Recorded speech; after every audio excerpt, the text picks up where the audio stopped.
Bonjour et bienvenue dans The Human Hack, le podcast qui explore toutes les facettes de l'humain dans la cybersécurité.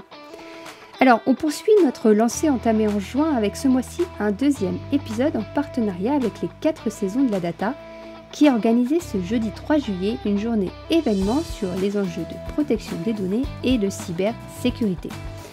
Une belle programmation, des conférences, des masterclass, des keynotes et un public cible, les CISO et les DPO entre autres. Moi, parmi toutes ces interventions, il y en a une qui a retenu mon attention et aujourd'hui dans cet épisode, je vous emmène au cœur de cet échange. Alors, le thème de cette table ronde, c'était DPO et CISO, agir avant d'être au bout du rouleau. Face à l'intensité des menaces, face aux audits qui épuisent, comment tenir le cap sans s'épuiser, sans en arriver au burn-out.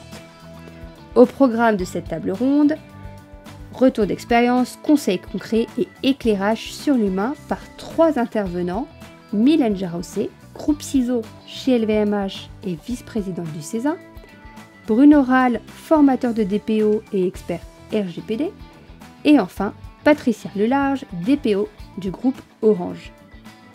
Donc moi, je vous propose dans cet épisode un débrief des moments forts, ce que j'en ai retenu, les messages clés, et puis aussi, vous allez voir des conseils que j'ai même envie de m'appliquer à moi-même, bien que je ne sois ni DPO ni CISO. Allez, c'est parti, je vous souhaite une bonne écoute. Alors, l'un des points qui m'a marqué, c'est l'importance de changer de regard sur le rôle du CISO. C'est ce que nous explique dans cette partie Mylène Jarosset. Alors, pour elle, le CISO ne doit plus être isolé, mais bien un facilitateur au sein de l'organisation. Et vous verrez, elle nous le dit, changer de perception, ça change tout. Elle insiste aussi sur la gestion des signaux anxiogènes pour éviter l'effet de débordement face à la multiplication des alertes, des notifications.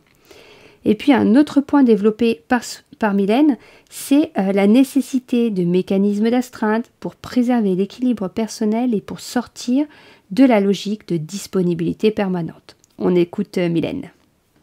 Je suis plutôt quelqu'un qui est un facilitateur et la vision change tout parce que le rôle du CISO en tant que défenseur et facilitateur est un rôle beaucoup plus positif et beaucoup plus agréable à vivre pour ceux qui font ce métier-là. Donc ça, c'est une piste. L'autre chose également, c'est finalement aussi de simplifier tous les signaux qu'on reçoit. Le CISO est le roi de la collecte de signaux anxiogènes. Il faut savoir un tout petit peu réduire sa vision des signaux si on veut s'intéresser qu'aux signaux vraiment importants. Sinon, là encore, on peut avoir un effet, un sentiment de débordement. On a pensé que le CISO pouvait travailler dans la journée, mais non, en fait, le CISO, il travaille la nuit, le week-end, les veilles de pont et de préférence le 15 août. Donc, quand on le sait, il faut mettre en place des dispositifs d'astreinte, des mécanismes qui font qu'il ne soit pas obligé, mais allez, je continue toujours de le faire, d'avoir son téléphone quand il rentre dans sa salle de bain ou quand il passe l'aspirateur, toujours avec lui. Donc, oui, on peut mettre en place des dispositifs qui mettre un tout petit peu de distance de temps en temps, notamment l'astreinte, et a été pratiquée pour un certain nombre des membres du CESA qui l'ont mentionné. Alors ensuite, Bruno Rall et Patricia Lelarge vont prendre la parole avec un focus plus spécifique sur les DPO, mais vous allez voir, les parallèles avec les CISO sont nombreux et vraiment les conseils partagés sont applicables aux 2 rôles. Alors, le premier conseil de Bruno Rall, c'est de ne pas rester seul, de s'entourer, d'échanger, même quand tout va bien, de rester connecté à un réseau.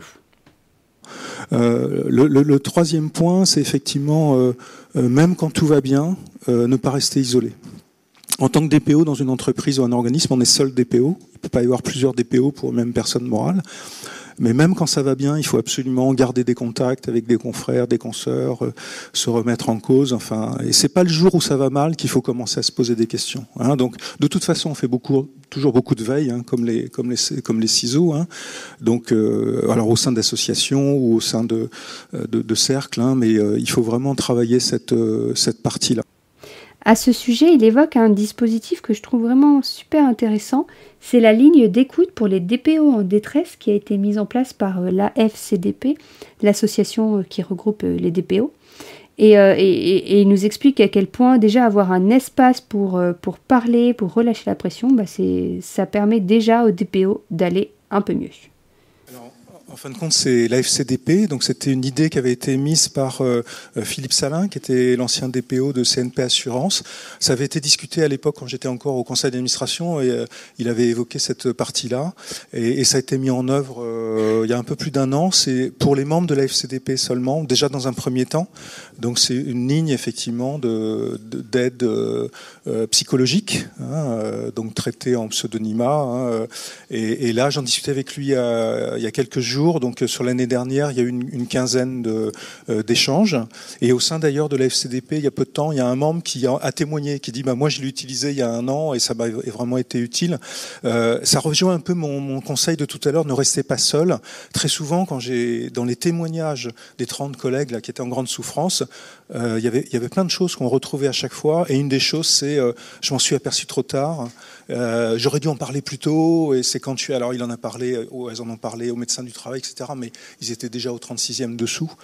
Et donc le fait de juste échanger, d'ailleurs à chaque fois, enfin les collègues que j'ai eu au téléphone, les discussions, les interviews duraient assez longtemps.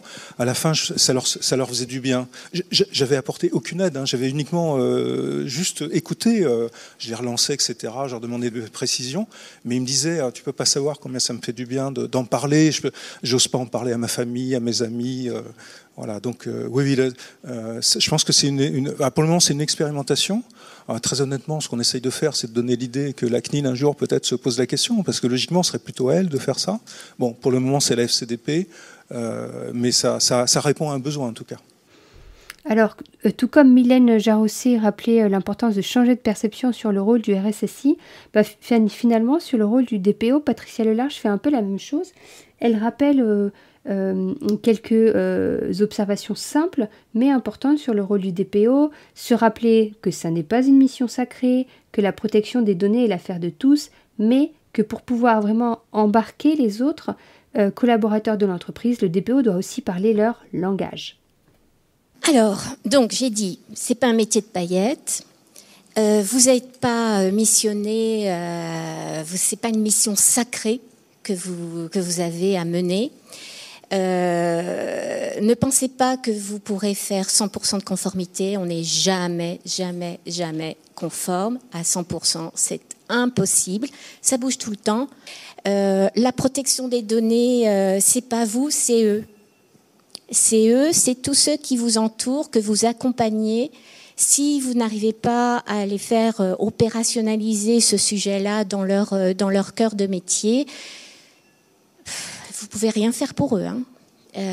Donc vous aurez beau avoir une force de conviction, vous serez en échec et ce sera leur échec et ce ne sera pas le vôtre. Donc ce n'est quand même pas à vos interlocuteurs de s'adapter à vous. Et donc voilà, vous allez parler leur langage, vous allez devoir écouter. Ça, c'est votre qualité première. Écouter au lieu d'être la maîtresse de maison ou la maîtresse à l'école. Ça fonctionne pas du tout. C'est à vous de trouver la façon de voir est-ce qu'on parle le même langage ou en tout cas de redonner une définition même de sous-traitant. On en parlait tout à l'heure, sous-traitant, ça veut dire quoi? Ça dépend pour qui. Un acheteur, un sous-traitant, c'est la société qui pose les câbles dans la rue pour Orange. C'est pas aller chercher des données personnelles là-dedans. Il y a un autre conseil, moi, qui m'a particulièrement marqué. C'est un conseil donné par Bruno Leral et qui s'applique même si on n'est pas RSSI, même si on n'est pas DPO.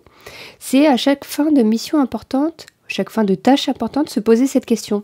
Est-ce que j'ai créé de la valeur? Et si la réponse est oui, le dire et le faire savoir. Allez, on écoute Bruno. Et je me suis rendu compte que aussi bien que les CISO que les DPO ont fait un travail éblouissant, extraordinaire, mais personne ne le sait. Et donc je dis aux collègues, mais à chaque fois que tu as fini une tâche importante, je sais pas, j'ai fait une analyse d'impact, j'ai traité comme un dieu une violation de données, etc., arrête-toi et pose-toi la question. Est-ce que là, tu as créé de la valeur ? Et si la réponse est oui, fais-le savoir. Enfin, hein, donc ce besoin-là d'avoir un miroir, il faut le vouloir. Et donc dans les deux études, vous trouverez des éléments pour essayer de se rendre compte où on en est finalement sur cette question importante du stress.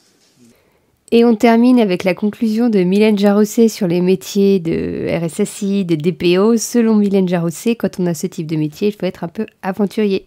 Et vous allez voir ce qu'elle nous en dit. Oui, non, je confirme effectivement qu'il faut bien ressentir la valeur effectivement qu'on produit. C'est un élément important. On fait un travail qui est pas simple et on doit être content quand on fait des choses qui sont pas simples. C'est aussi l'adrénaline, c'est aussi ce que confère ce métier finalement. Quelque part, si on n'aime pas l'aventure, faut pas faire ce métier. Enfin, à un moment donné, il faut être un tout petit peu aventurier. Si on n'a pas l'âme du tout d'un aventurier, bon, ok.